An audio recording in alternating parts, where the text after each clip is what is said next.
नमस्कार दोस्तों।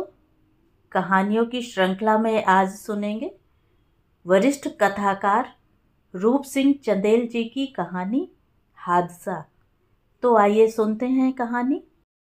पर्यावरण के संबंध में उसे इंडिया इंटरनेशनल सेंटर में वक्तव्य देना था। हार्वर्ड विश्वविद्यालय से पर्यावरण प्रबंधन की उपाधि लेकर जब 1 साल पहले वह स्वदेश लौटा, सरकार के पर्यावरण विभाग ने उसकी सेवाएं लेने के लिए कई प्रस्ताव भेजे, लेकिन स्वयं कुछ करने के उद्देश्य से उसने सरकारी प्रस्तावों पर उदासीनता दिखाई। वह जानता है कि ऐसी किसी संस्था से बंधने से उसकी स्वतंत्रोन्मुख सोच और विकास बाधित होंगे। वह स्वयं को अपने देश तक ही सीमित नहीं रखना चाहता, बावजूद इसके कि वह अपना सर्वश्रेष्ठ देश के लिए देना चाहता है। पार्किंग से गाड़ी निकालते समय पिता ने पूछा, अमी, कब तक लौट आओगे? 2 घंटे का सेमिनार है बाबूजी, 9 तो बज ही जाएंगे। पिता चुप रहे, लेकिन वह सोचे बिना नहीं रह सका। अवश्य कोई बात है, वरना बाबूजी उसके आने के विषय में कभी नहीं पूछते। गेट से पहले गाड़ी रोक वह उतरा और कोई खास बात बाबूजी? पूछा। हाँ, बाबूजी मंद स्वर में बोले, मेरा मित्र अमृत है ना, उसकी बेटी की शादी है रोहिणी में। सेमिनार खत्म होते ही निकल आऊंगा। तुम परेशान मत होना, मैं ऑटो ले लूंगा, बाबूजी ने सकुचाते हुए कहा। कार्यक्रम 8 बजे समाप्त हो जाएगा। लोगों से बिना मिले निकल आऊंगा। यहाँ पहुँचने में 1 घंटा तो लग ही जाएगा, लेकिन आप ऑटो के चक्कर में नहीं पड़ेंगे, मैं आ जाऊंगा।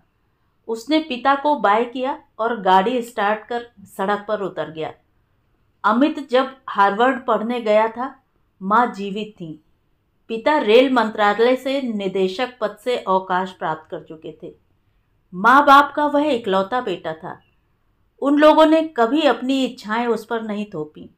उसने भी उन्हें कभी निराश नहीं किया। हार्वर्ड जाने के 1 वर्ष बाद ही माँ का निधन हो गया। पिता अकेले रह गए। पटेल नगर के 300 वर्ग गज के उस मकान में नितांत एकाकी। उसने वापस लौटने की इच्छा व्यक्त की, लेकिन पिता ने पहली बार उसे सख्त आदेश सुनाया।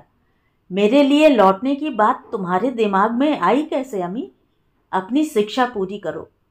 कुछ देर तक चुप रहे थे बाबूजी, और वह सिर झुकाए उनके सामने बैठा रहा था। तब वह माँ के दसवें पर आया था। तुम्हें दूसरों से कुछ अलग करना चाहिए, अलग बनना चाहिए।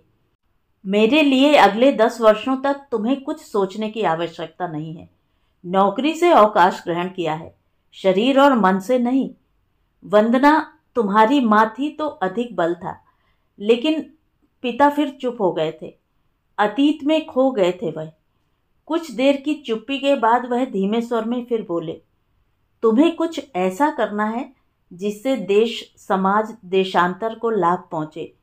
नौकरी सभी कर लेते हैं, लेकिन दुनिया उससे आगे भी है। अमित चुपचाप पिता की ओर देखता रहा था। पढ़ाई समाप्त कर लौटने के बाद पिता ने केवल एक बार पूछा, क्या करना चाहते हो? फिलहाल नौकरी नहीं, अपना कुछ करने के विषय में सोच रहा हूँ। अपना? पर्यावरण संबंधी एक संस्था स्थापित करना चाहता हूँ। कुछ देर की चुप्पी के बाद कुछ सोचते हुए पिता बोले, अच्छा विचार है।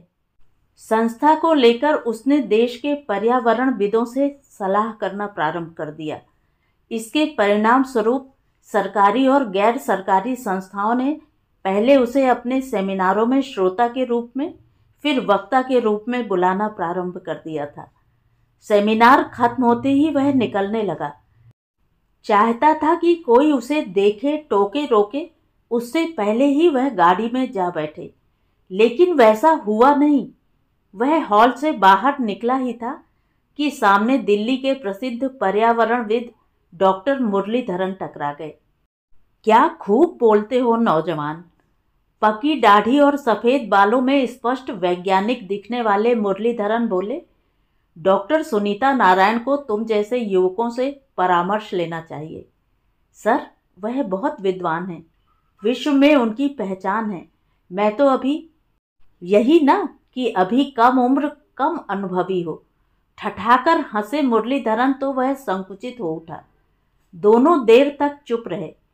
अंततः कुछ सोचकर, शायद यह भांपकर कि उसे चलने की जल्दी है, मुरलीधरन बोले, ओके यंग मैन, हम फिर मिलेंगे। जी सर।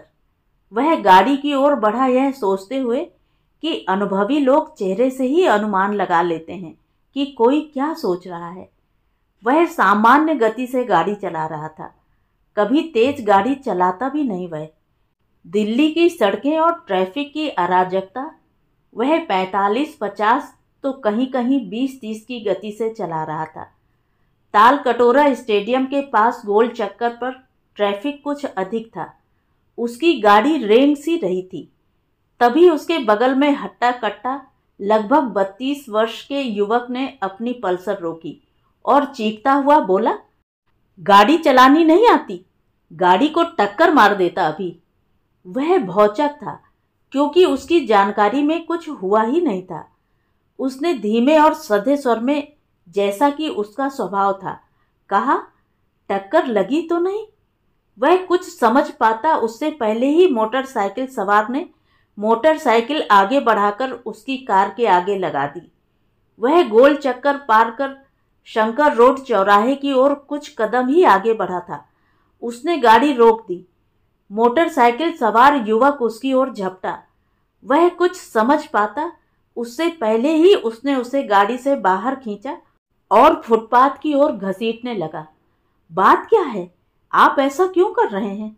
विरोध करता हुआ वह उसकी मजबूत पकड़ के समक्ष अपने को असहाय पा रहा था। तेरी माँ की, बताता हूँ बात क्या है। मातर के, कहता है कि लगी तो नहीं। युवक का झन्नाटेदार तमाचा उसके गाल पर पड़ा। वह लड़खड़ा गया। उसे चक्कर सा आ गया। जब तक वह संभलता, मोटरसाइकिल सवार का दूसरा तमाचा उसके दूसरे गाल पर पड़ा। पैदल चलने वालों की भीड़ इकट्ठी हो गई, लेकिन कोई भी वाहन वाला नहीं रुका। भीड़ मूक दर्शक थी और मोटरसाइकिल सवार युवक दरिंदे की भांति उस पर लात घूंसे बरसा रहा था। लगभग अधमरा कर उसने उसे छोड़ दिया और फुटपाथ से नीचे उतरकर घूरकर उसे देखने लगा। अमित फुटपाथ पर पसरा हुआ था, निस्पंद।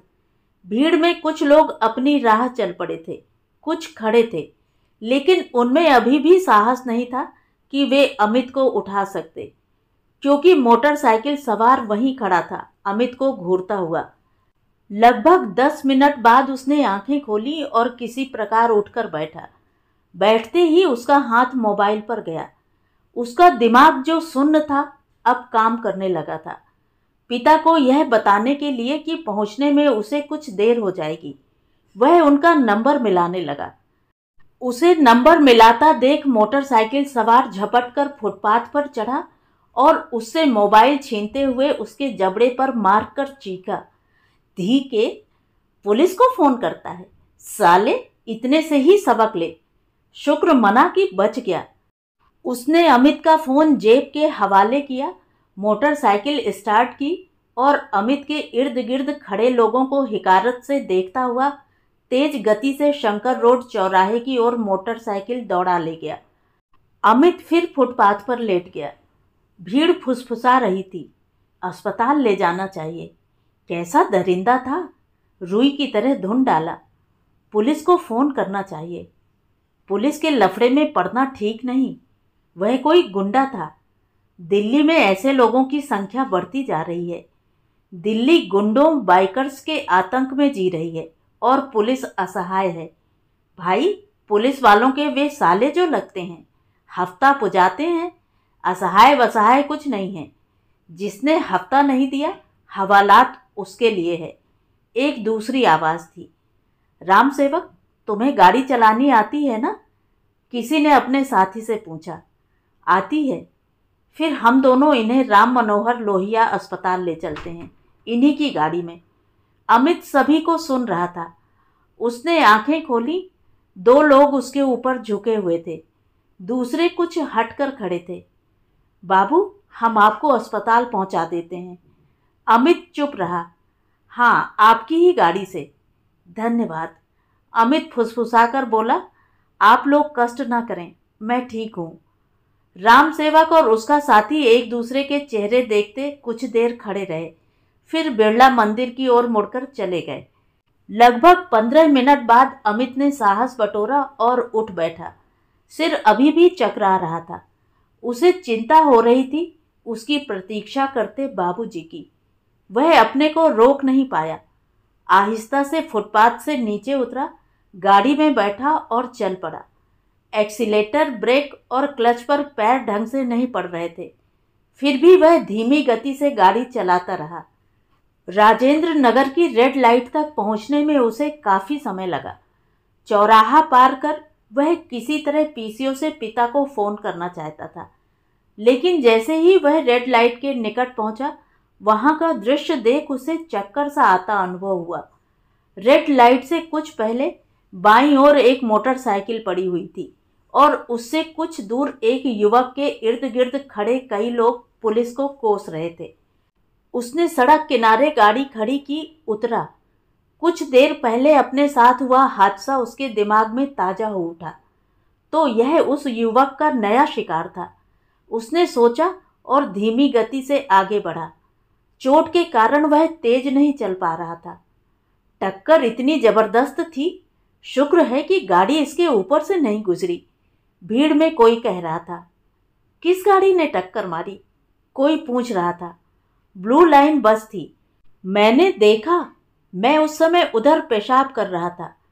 कहने वाले ने हाथ उठाकर पेशाब करने की जगह की ओर इशारा किया। तेज आवाज हुई तो मैंने मुड़कर देखा। बोलने वाला क्षण भर के लिए रुका। बस ने टक्कर नहीं मारी भाईजान, मोटरसाइकिल इतनी तेज थी, इतनी, रहा होगा ये 100 से ऊपर की स्पीड में, यही टकराया बस से, और मोटरसाइकिल इधर और ये उधर। बच गया, लेकिन चोट बहुत है। अमित आगे बढ़ा। कितनी देर हुई? उसने एक व्यक्ति से पूछा। यही कोई आधा घंटा। आधा घंटा? और आप लोग खड़े इसे देख रहे हैं? पुलिस को किसी ने सूचित किया? वह यह कह तो गया, लेकिन तत्काल सोचा कि अपरिचित राहगीरों से उसे इस प्रकार नहीं बोलना चाहिए था। अमित के प्रश्न पर मौन छा गया था। कुछ देर बाद किसी की बुदबुदाहट सुनाई दी। पीसीआर वैन यहीं खड़ी रहती है, आज नदारद है। पुलिस को फोन करके कौन मुसीबत मोल ले। भीड़ में कोई और बुदबुदाया। अमित चुप रहा। वह घायल युवक के पास पहुंचा और उसे देख भौचक रह गया। वह वही युवक था जिसने कुछ देर पहले अकारण ही बुरी तरह उसे पीटा था। मैं इसे अस्पताल पहुंचाऊं? अमित के मन में विचार कौंधा। कदापि नहीं। लेकिन तभी अंदर से एक आवाज आई, अमित, तुम्हें दूसरों से कुछ अलग करना है, अलग बनना है। यह पिता की आवाज थी। मैं इसे अस्पताल पहुंचाऊंगा। राम मनोहर लोहिया अस्पताल पास में है। उसने निर्णय कर लिया और वहां एकत्रित लोगों से बोला, आप लोग इतनी सहायता करें कि इसे उठाकर मेरी गाड़ी में पीछे की सीट पर लिटा दें। इसे अस्पताल ले जाऊंगा। मैं भी आपके साथ चलता हूँ, एक व्यक्ति बोला। आप परेशान न हो, केवल गाड़ी में इसे लिटा दें, बस। अस्पताल में जिस समय इमरजेंसी के सामने उसने गाड़ी रोकी, मोटरसाइकिल सवार को होश आ गया। उसे देख कराहते हुए वह चीखा, तुम, और वह फिर बेहोश हो गया था। तो ये थी कहानी। कहानी आपको कैसी लगी कमेंट करके ज़रूर बताएं।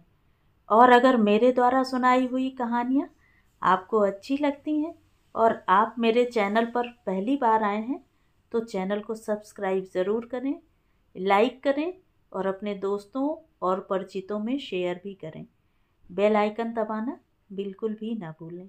धन्यवाद।